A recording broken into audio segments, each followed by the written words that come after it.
ডিম, আলু আর ময়দা দিয়ে মুখে লেগে থাকার মতন একদম নতুন স্বাদের একটা নতুন রেসিপি নিয়ে চলে এসেছি। এর আগে কখনো এই রেসিপি দেখেছেন কি খেয়েছেন তারও সন্দেহ আছে। এই রেসিপিটা দেখতে যতটা সুন্দর, খেতে তার থেকেই বেশি সুন্দর। অসম্ভব মজার হয় এই রেসিপি। আর রেসিপিটা এমনভাবে তৈরি করেছি যে নতুন রাঁধুনিরাও এই রেসিপিটা সহজেই তৈরি করে নিতে পারবে যদি ভিডিওটা ভালোভাবে দেখে। আসসালামু আলাইকুম, কেমন আছেন সবাই? আশা করি সবাই ভালো আছেন, সুস্থ আছেন। আলহামদুলিল্লাহ, আমরাও খুব ভালো আছি, সুস্থ আছি। সোনালী রান্নাঘর উইথ ভিলেজ ফুড চ্যানেলে আপনাদের প্রত্যেককে স্বাগত জানাই। আজকের রেসিপিটা একদম অসম্ভব মজাদার একটা রেসিপি তৈরি করতে চলেছি, তার জন্য ভিডিওটা স্কিপ না করে পুরোটাই দেখবেন আশা করি। রেসিপিটা তৈরি করার জন্য আমি এখানে 4টা ডিম সিদ্ধ করে নিয়েছি। আর রেসিপিটাতে কিন্তু এখানে টোস্ট ব্যবহার করেছি আমি। এই তো টোস্টগুলোকে আমি হাত দিয়ে ভালো করে ভেঙে মিক্সিতে একদম মিহি করে গুঁড়ো করে নেব।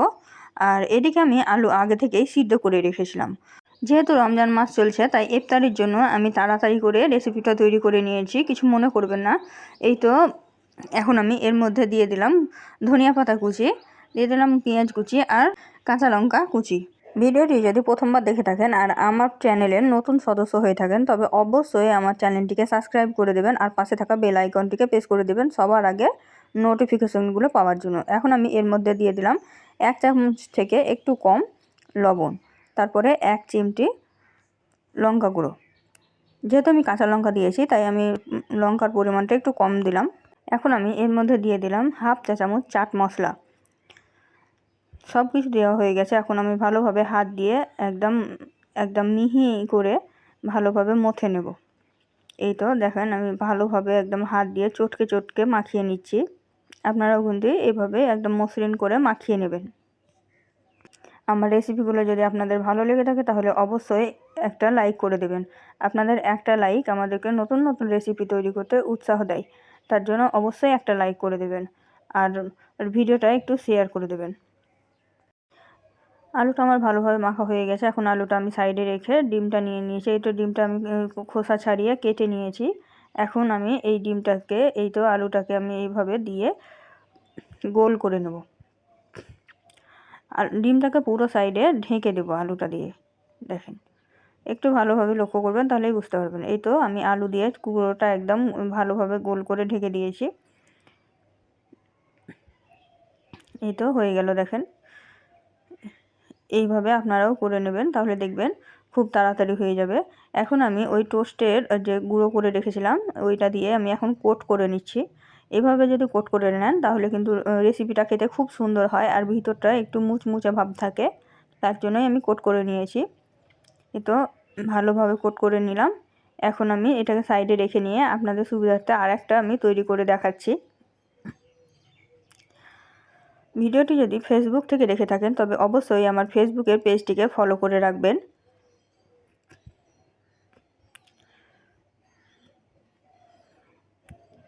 একই পদ্ধতিতে আমি কিন্তু আরেক তৈরি করে নিলাম, দেখেন। এই তো এইভাবে আমি কিন্তু সবগুলো তৈরি করে নিয়েছি। এই তো সবগুলো রেডি হয়েছে একদম পারফেক্টভাবে। এখন আমি এটাকে ময়দাতে ডুবিয়ে ভেজে নেব।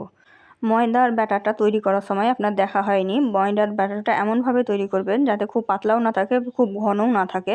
এভাবে তৈরি করবেন, একটু দেখলেই বুঝতে পারবেন। এই তো আমি এখন ময়দার মধ্যে ডুবিয়ে, দেখেন ডুবিয়ে দিলাম, দিয়ে এখন তুলে ভেজে নেব।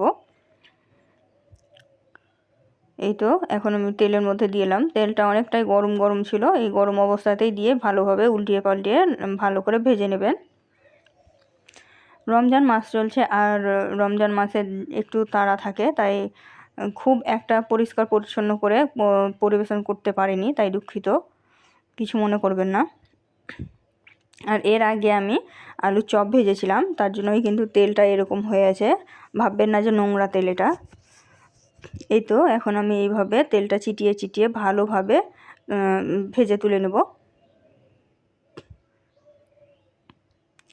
এটা একটু সময় নিয়ে ভালোভাবে নেড়েচেড়ে ভেজে নেবেন, তাহলে কিন্তু খেতে বেশি সুন্দর হবে।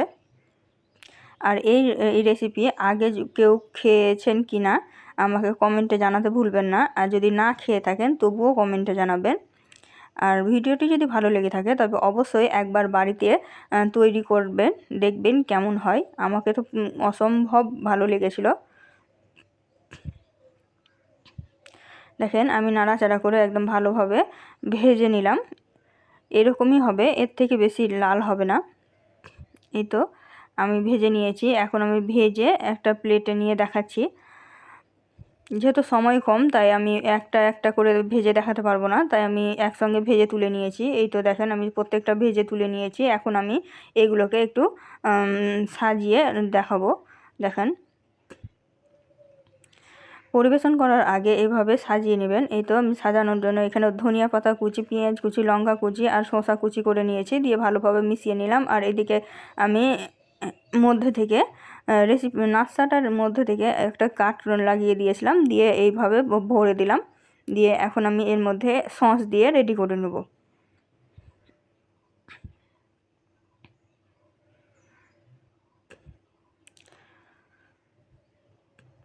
বাড়িতে এই রকমের একঘেয়েমি চপ বেগুনি না খেয়ে ভিন্ন স্বাদের এই রেসিপি আপনি তৈরি করে দেখতে পারেন।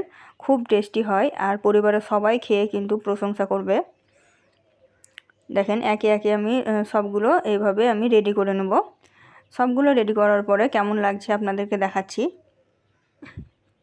এই তো দেখেন আমি সবগুলো একে একে তৈরি করে নিয়েছি, আর দেখতে কতটা সুন্দর লাগছে আর লোভনীয় লাগছে। দেখেন খেতেও কিন্তু ততটাই মজার ছিল।